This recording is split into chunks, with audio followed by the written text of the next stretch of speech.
not bad for your kind. A bunch of spoiled, rotten children.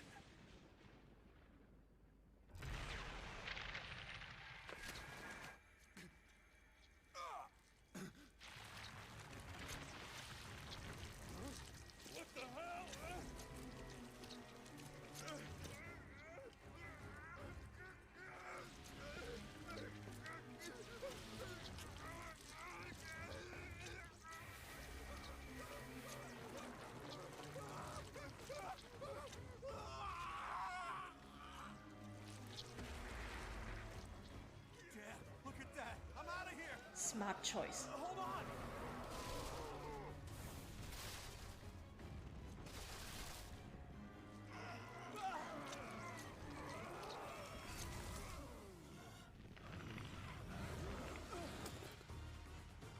No! Ah!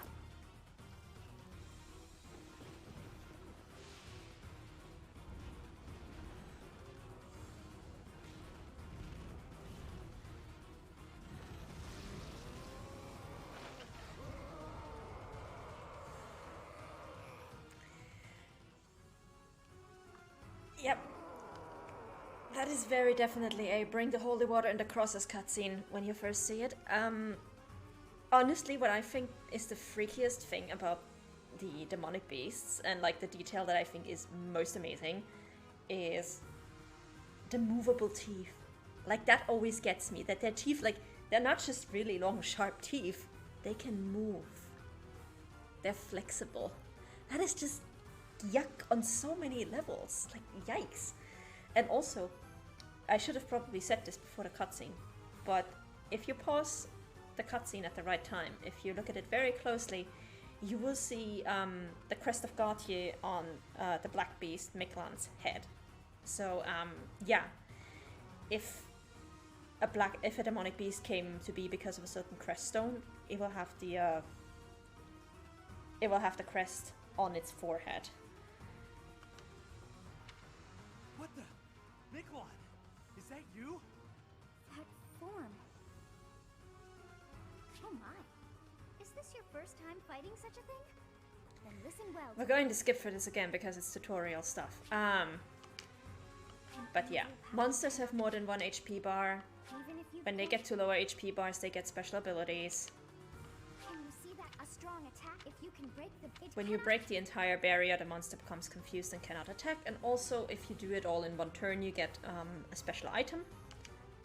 If you break down all of their barriers without The item you get depends on which kind of monster you defeat, by the way. If you defeat a demonic beast, you will get Umbral Steel, which you can use to repair heroes' relics. If you defeat if you break the barrier on a bird, you will get Mithril. The wolves give Woods Steel, which you need for brave weapons. And what was the other one? Oh yeah, the worms that you can encounter in the desert. If you break their barriers, you get Agarthium, which you need to upgrade.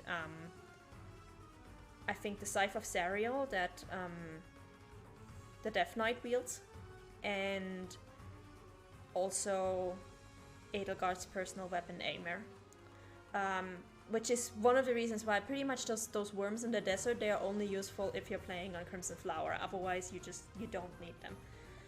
Personally, I always go for Mithril because there are 4 sacred weapons in the game, which you can drop from random monster encounters.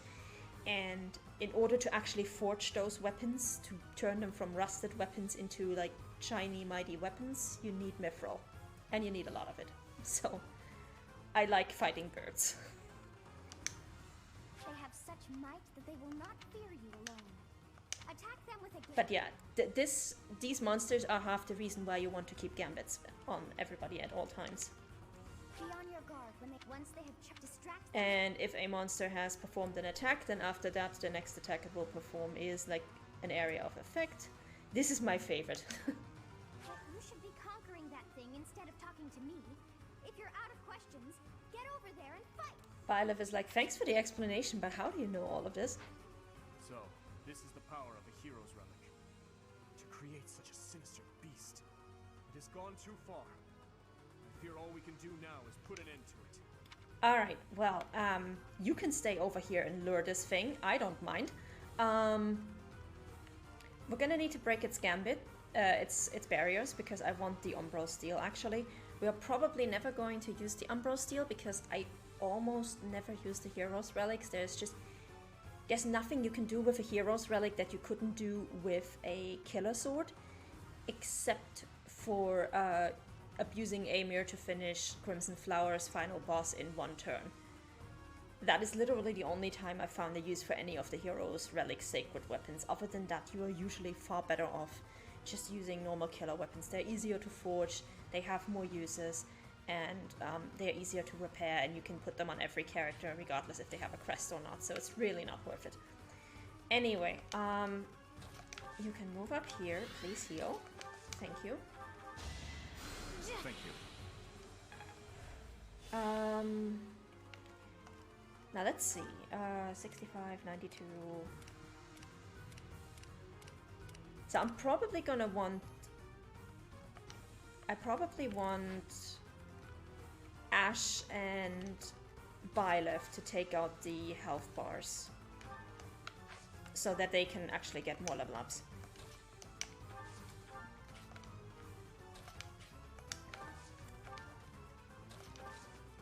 Okay. Let's move up, everybody. Let's go.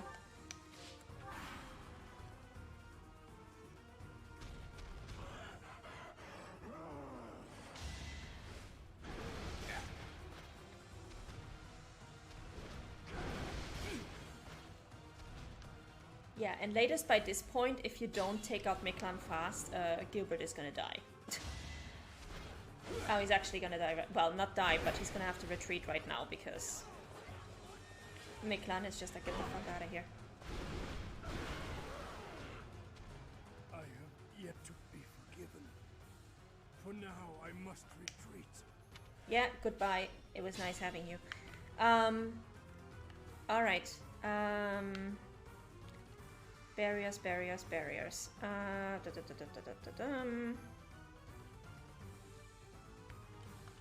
What's your gambit? Onslaught.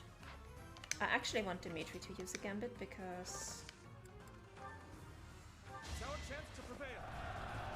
he needs more authority. He needs to get to an A in authority, so he will get battalion vantage.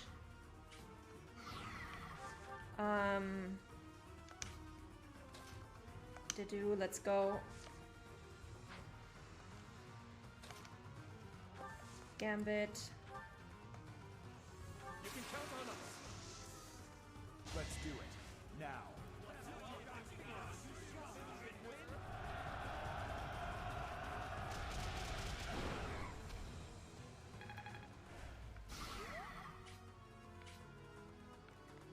All right. Oops. Oh, no, fuck. I did not actually want to do that just yet. I just wanted to see if he actually has enough oomph to do it. But okay. Yeah, whatever. Whoa, Byleth, chill.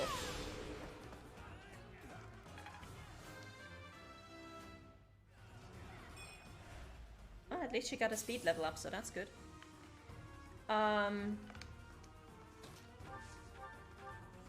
Yeah, why not? Let's do it.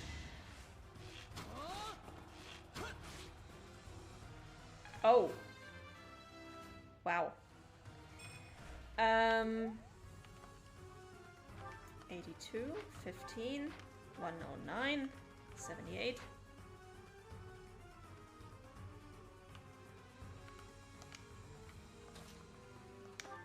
Oh no, wait. Let's do this.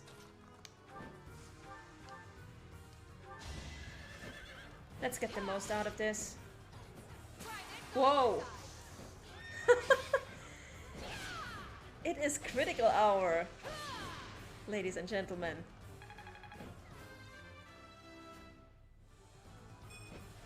And she actually got a strength level up for once. Nice. Nice. I love it. Love to see it. No, don't attack. Just heal him, please. Thank you. My thanks. Well, damn.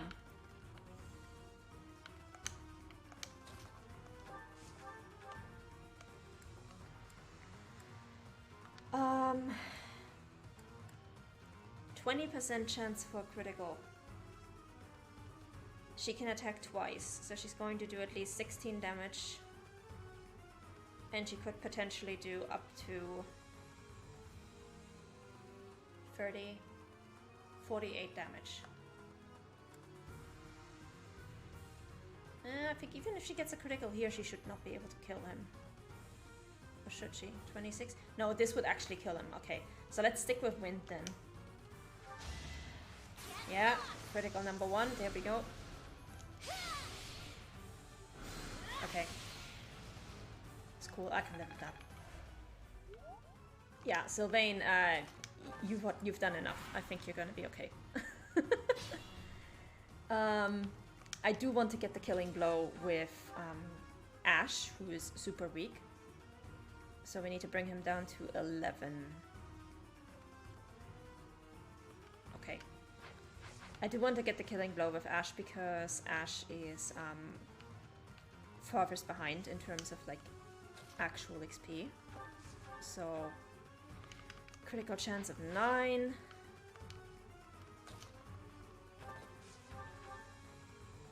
Oh, this would kill him.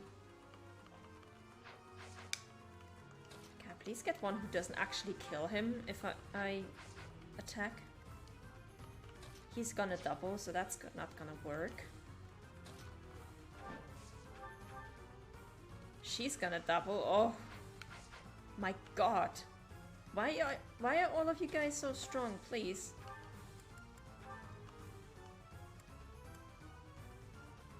Okay, that's just gonna suck.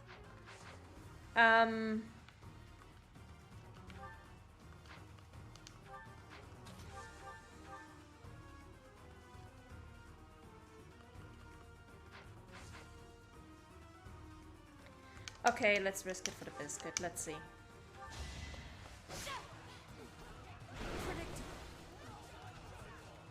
Nice dodge.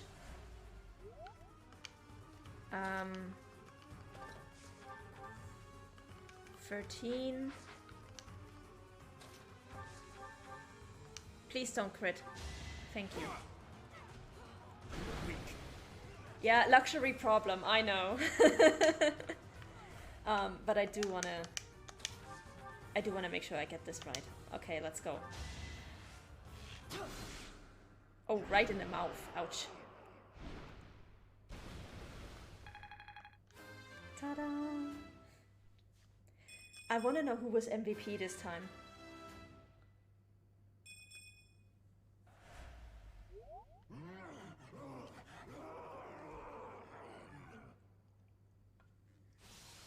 Goddess, the beast is gone, yet Miquelon and the lance remain. Didn't you want to retreat?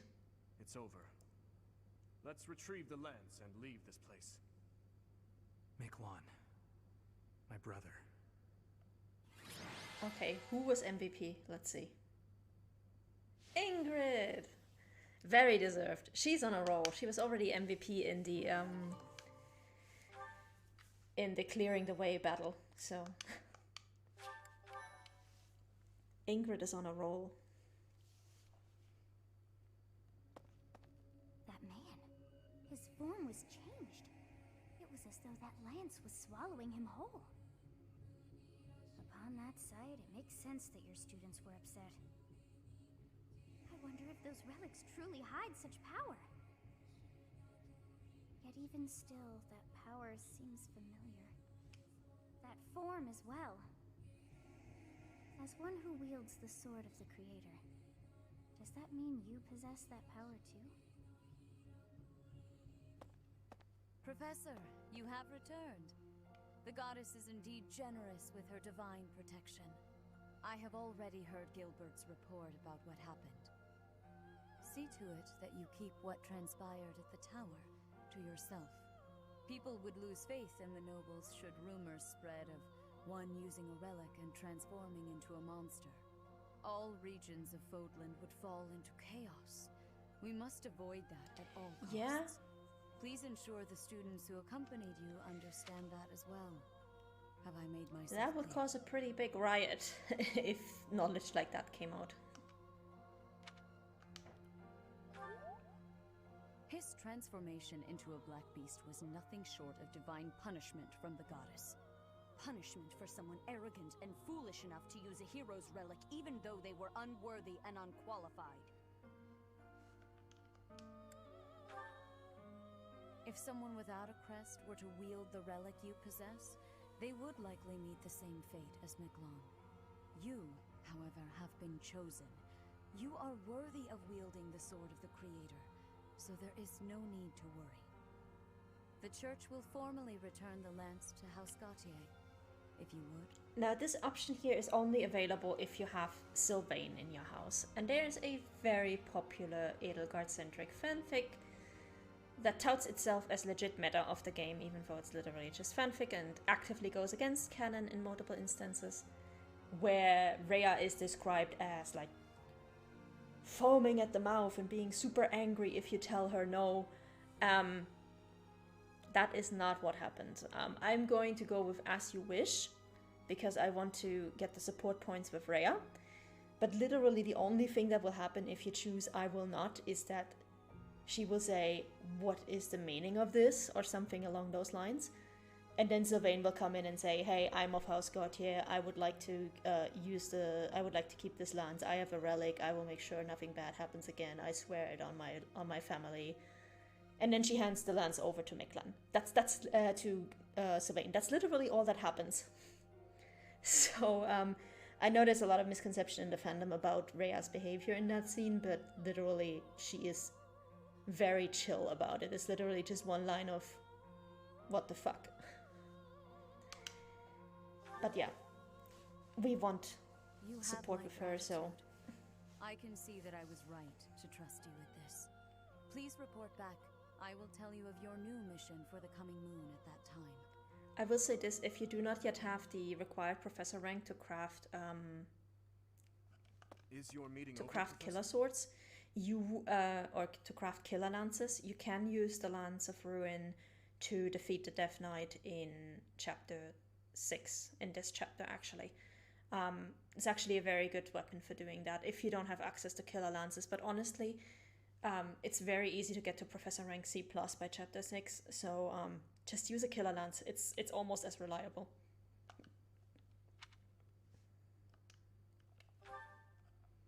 I was just thinking about something. Professor, the possession of relics and crests has been highly valued in Fargus since ancient times. It's far from uncommon for someone to lose their ability to lead their house because they don't bear a crest. Just like Miklon. It happened to my uncle as well. The eldest child of the king, and yet he never ascended to the throne. All families whose bloodlines carry the crests of the 10 elites are much the same. But House Gautier takes it a step further and absolutely requires an heir who possesses a crest. To that house, the power of crests is a necessity, not a luxury. House Gautier holds the most northern territory in the kingdom, and they have fought with the people to the north for many years. The head of that house is responsible for protecting that territory from fearsome invaders, whom they keep at bay with the power of crests and relics. In exchange for that responsibility, they are granted special privileges within the kingdom. So this is the reason why it always irks me when people in the fandom say, oh, if Rhea wasn't promoting crests as a gift from the goddess, nobody would value crests anymore. The church is solely responsible for crest abuse. And I'm like, crests literally allow you to be extra strong, extra good at combat, extra good at magic.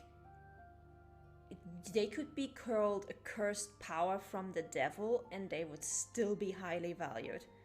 Exactly because they make you stronger.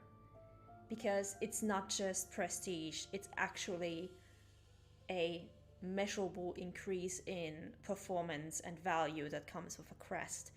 And like Dimitri says, in his kingdom, he lives basically in a place that is super cold and super harsh. So having a crest actually gives you an advantage against raiders and bandits and stuff like that.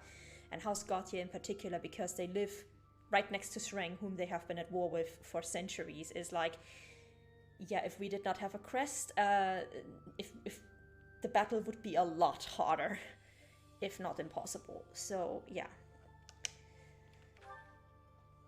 In a way. That said, ability cannot be measured by the possession of a crest alone.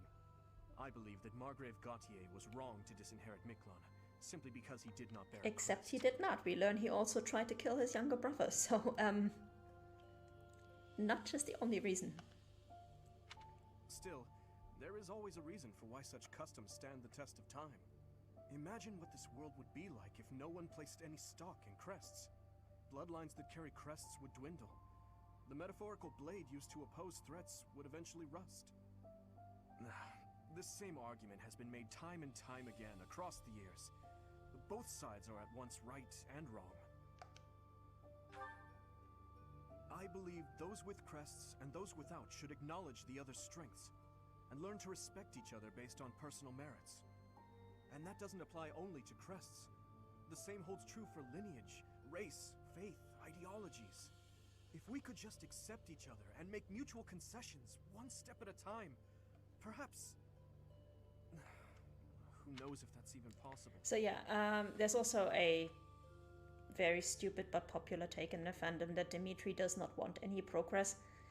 He literally says we should move towards everybody acknowledging each other's strengths and work towards a better goal. Like, just because he's trying to get there more gradually, more slowly, in a way that doesn't just throw the entire continent into chaos, doesn't mean he does not want change. He does.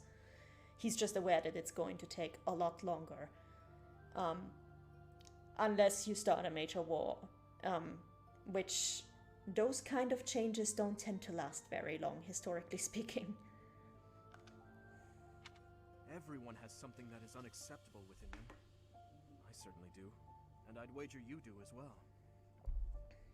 I wonder which is best, Professor. To cut away that which is unacceptable, or to find a way to accept it anyway. But yeah, there's a whole ideological debate going on in the fandom. Professor, you have done well to complete such a difficult task. You have shown exceptional skill in leading your students. I am forever grateful for the safe return of the hero's relic. Just as I expected, you have mastered the sword of the Creator. We literally did not use the sword even once. Now then, I shall tell you about your mission for the coming month. Archbishop! Seteth, what troubles you? Flame is missing. I cannot find her anywhere. Professor, have you seen Flame recently? I have searched everywhere. Where could she be? She may be in danger. Oh no, no, no, what am I to do? Calm yourself, Seteth. Professor, we shall continue our discussion another time.